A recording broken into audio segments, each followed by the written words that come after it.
Muhammad itu bertemu Al-Quran dengan ada. roh. Bertemu dengan roh yang dia anggap namanya Jibril.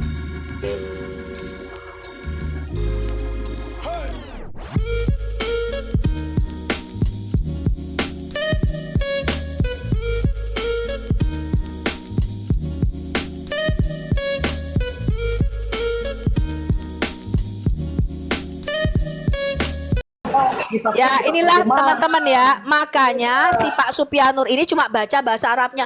Bismillahirrahmanirrahim. Nauzubillahi minasyaitonirrajim. Tapi artinya nggak tahu Bapak Ibu.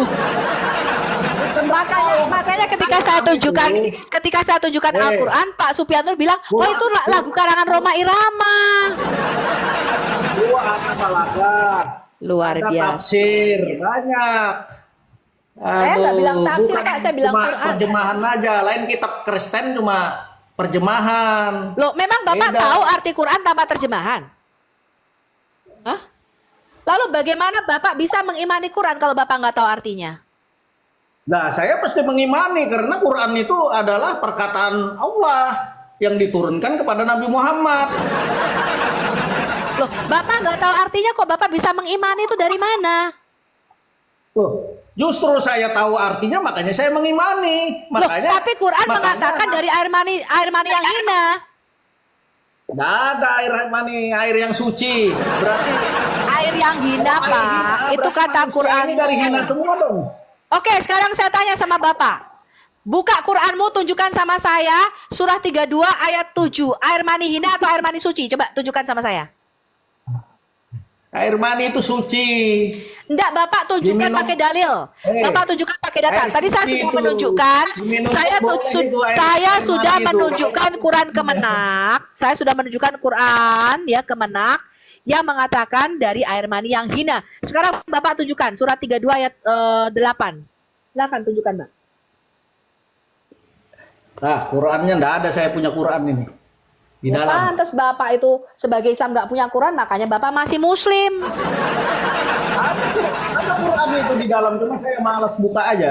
Iya, Karena saya makanya nggak Bapak udu, masih kan? Muslim karena Bapak tuh nggak baca Quran, nggak tahu artinya. Udah ya, Bapak Saya apa-apa nggak justru tahu ngerti. artinya, makanya saya percaya dengan Al-Quran itu. Lu bagaimana kamu percaya orang kamu artinya aja nggak tahu? Sekarang begini, saya mau tanya, tujuan sampean diciptakan di dunia ini untuk apa? Coba saya tanya dulu. Tujuan saya diciptakan adalah duduk di sebelah kanan Allah dan memerintah bumi bersama-sama, berkuasa bersama-sama dengan Allah. Sekarang saya tanya, Allahnya mana? tujuan Allahnya Bapak mana? Saya mau diciptakan nanya. apa? Kejadian 1 ayat 26. Kejadian 1 ayat Sekarang 26, Allahnya Mazmur 8 ayat yang ke-11. Mazmur 115 ayat 16. Wahyu 5 Iya, ayat sekarang 9 dan Allahnya 10. Sekarang saya tanya, apa tujuan Bapak diciptakan? Silakan.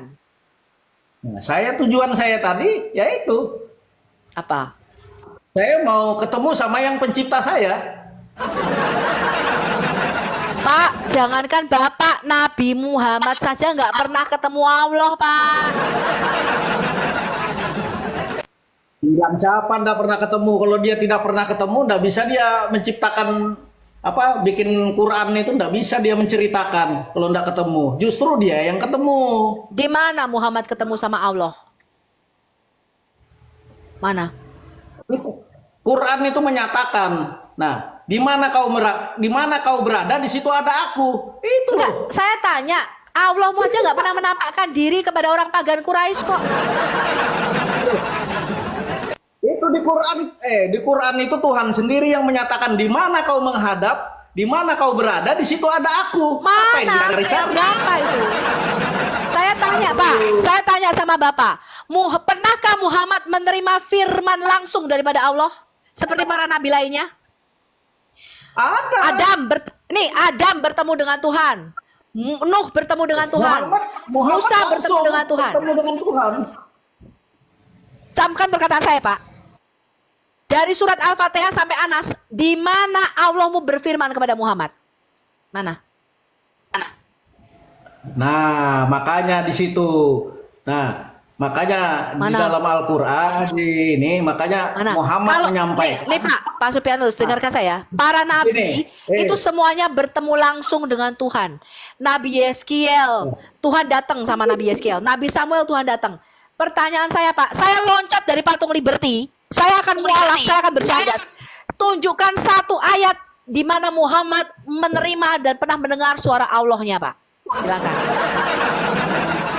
Begini, makanya ada di Al-Quran. Hai Muhammad, ini ayatnya, artinya saya sebutkan. Hai Muhammad, apabila umatmu bertanya tentang aku, maka katakan aku sangat dekat. Mana daripada ayatnya, urat Pak? leher.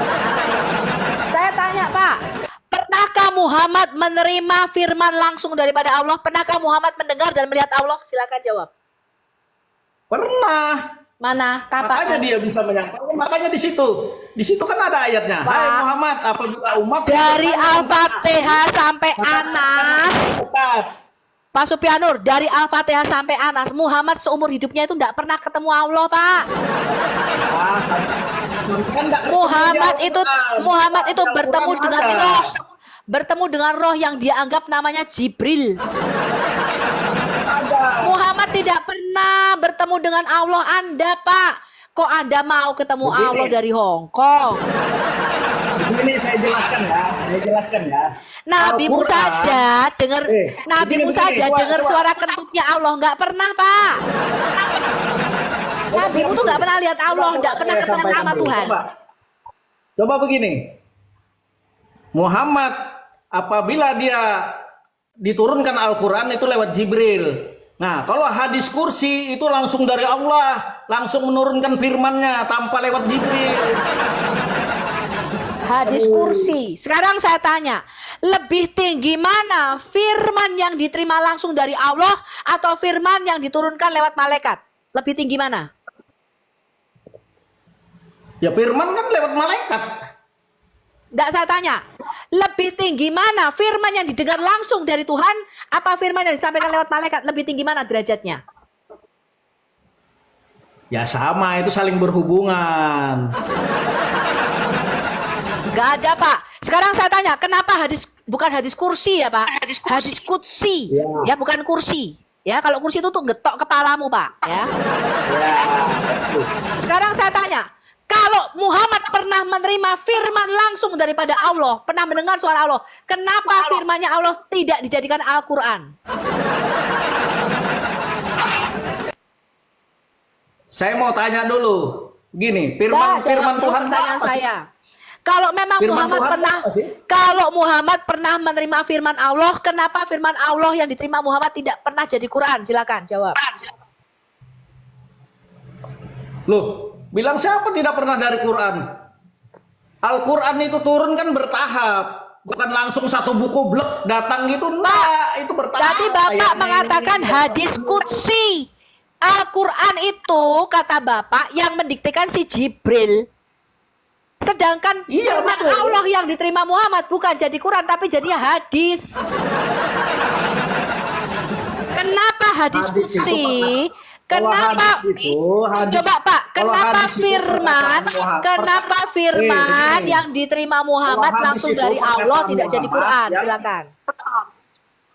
Kenapa firman yang diterima Allah tidak jadi Quran? Dicatat oleh para sahabat.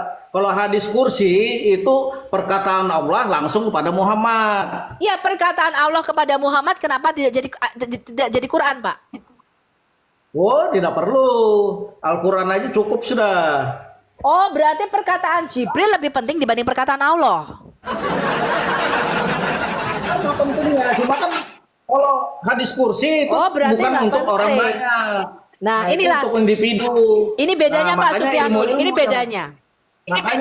Makanya begini. Setiap nabi di dalam Alkitab kali supi, nah itu yang mengatakan namanya ilmu hakikat. Kalau ilmu hakikat itu tidak perlu disampaikan orang banyak.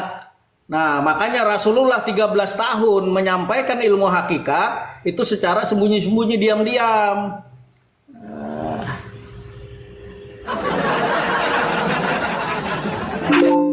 Bagaimana mungkin orang yang lahir dari air mani hina bisa bertemu dengan Tuhan, Pak?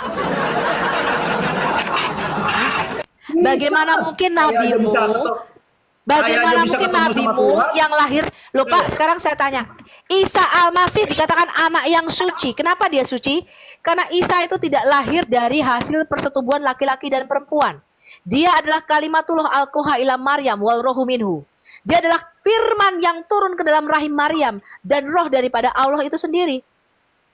Makanya Isa itu tidak perlu datanglah firman Allah kepadaku, tidak perlu karena dialah firman Allah itu sendiri. Lah kalau nabimu, Bisa. nabimu Pak, Allah aja nggak mau ketemu Pak.